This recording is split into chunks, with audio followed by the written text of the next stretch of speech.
কেন্দ্রীয় কর্মসূচির সদস্য জননেতা অধ্যক্ষ নজরুল ইসলাম,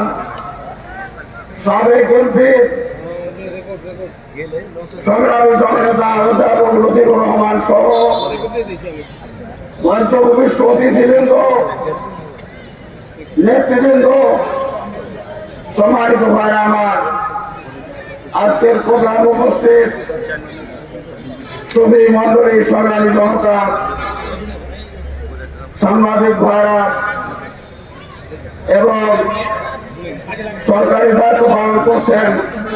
সকল কর্মকর্তা ভাইরা,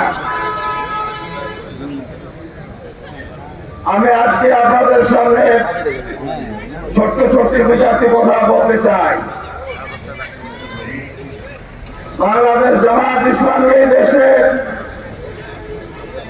নতুন কিছু দেখাতে চায়, কোরআন সুন্নাহর আলোকে, ইসলামের আলোকে গড়ে তুলতে চায় একটি মানবিক রাষ্ট্র।